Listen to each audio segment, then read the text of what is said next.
Alright, I got my new document open, already took my bathroom break, and got my drink.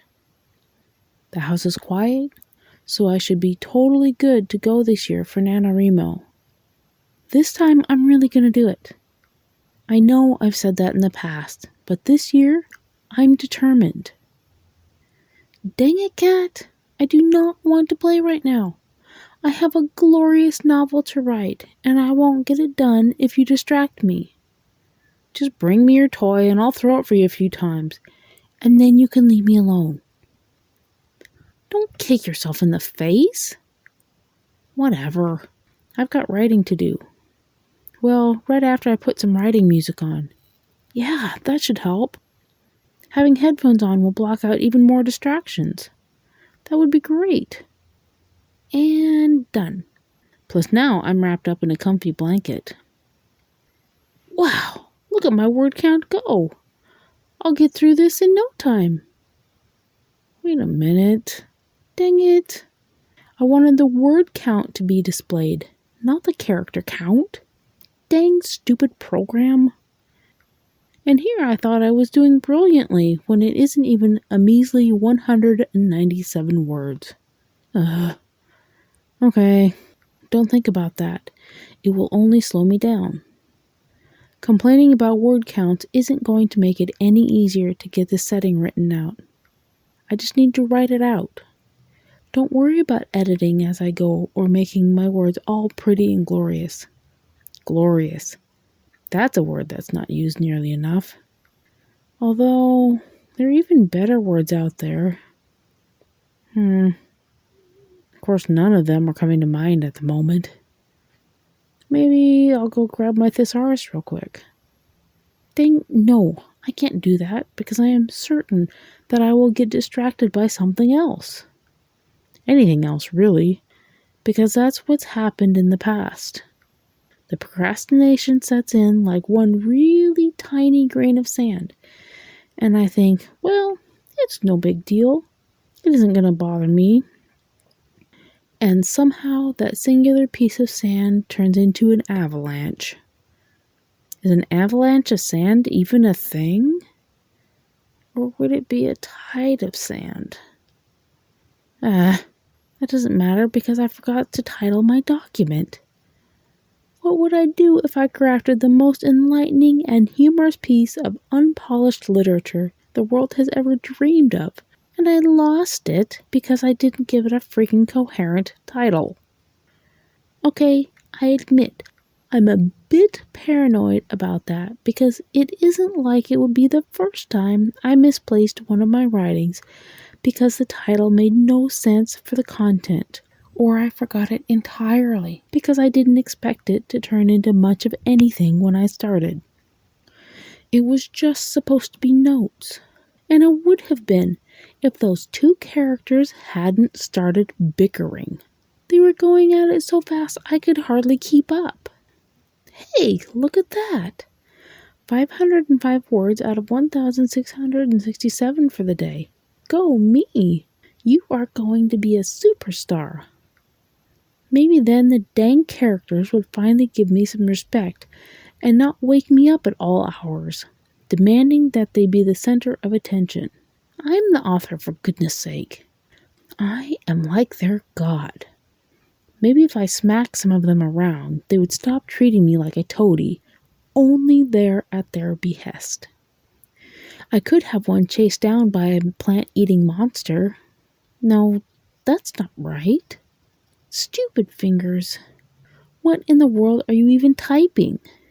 Man-eating plant is what it should have been, so stop screwing up my workflow. You know what? How about you quit making all of those corrections too? This is supposed to be like a speed run, daily sprints that add up to a marathon by the end of the month. All your corrections will just slow me down. Aren't you supposed to... What the heck? That's not what the character said. He said ain't, not ate. Quit screwing up because then I have to go back and fix it, eating up more of my precious time than I need for putting down worthwhile story content. If you would stop screwing up, then this vast world that I am trying to cram into a nutshell will finally see the light of day if I can just get it out of my head. I've spent years on this already. I feel like I've lived 100, no, 1,000 lifetimes in this world already. But if you're going to act like a butt and just bash out on the keyboard haphazardly, I will never have a shred of hope to have any of it completed and in the hands of those readers who would find a home in my world, a comfort, like I have for so long. So please, stop screwing everything up. I used to want to just write for myself, but it means so much more to me now than that. It truly is an entire world built from my imagination. Every last blade of grass, cloud in the sky, every heartbeat are all mine. It has been such a massive responsibility and my burden, but because of that, I love it even more.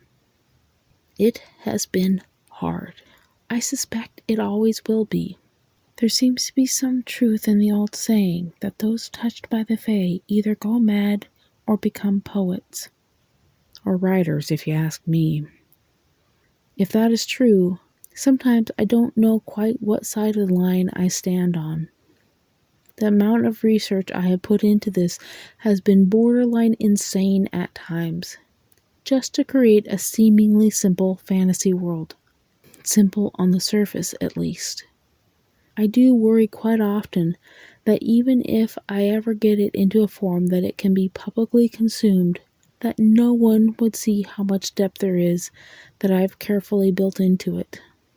Will they get my odd little jokes that I squeeze in here and there?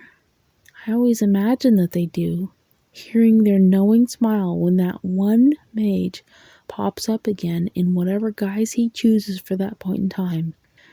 Or was it just too subtle that it completely passes by them that this is a character that they should know if they pick up on the hints? And then it is at that moment when my confidence falters. What if the only fool here is myself? What if all the cleverly crafted story pieces are nothing special to anyone else? I've got too much pride, too many years of hard work that I put into these manuscripts, all these hopefully unique characters, wildly different locations that have been sculpted and crafted into existence simply from just black letters on a white page to go and beg someone to care about my world. I keep writing in my closed world, no matter how big it is, because I don't know how to find those who would perhaps value it even more than I do.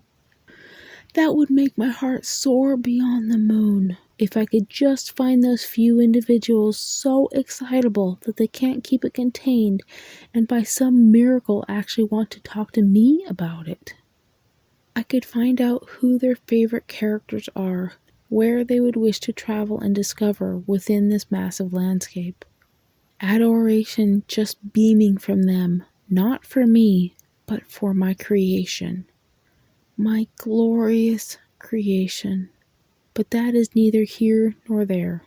So, as usual, I keep writing on, hoping that even when my mind starts to get tired of this exercise, that I can find meaningful enough things to keep writing about and not have my mind seized up with writer's block. Or get distracted by some detail that could easily be filled in later so I do not wander off and try and research it. Only to get back to this piece of writing days later when the fire may not be as strong or it has utterly lost its meaning because I didn't stick with it. One of the thrilling things about writing is how I get to be the first one to experience all of these adventures, discovering the characters for the very first time and hopefully be able to mold them into who they need to be. But characters are stubborn little things, opinionated, and don't like to properly behave. It can sometimes feel like trying to keep young children from running out into the road and getting hit by whatever is rapidly passing by. This is why adventurers get into so much trouble. They just head on out without proper consultation from someone who would tell them that their plan is not a wise move. What's worse yet is when they are spun off down their path by meddlers. The meddlers. Unapologetic rogues. You know, like the wise old sage or the kindly grandmother who just happens to insert themselves into a character's path and gives them just a little advice that sends the gullible character off in a whirlwind guided only by the fates.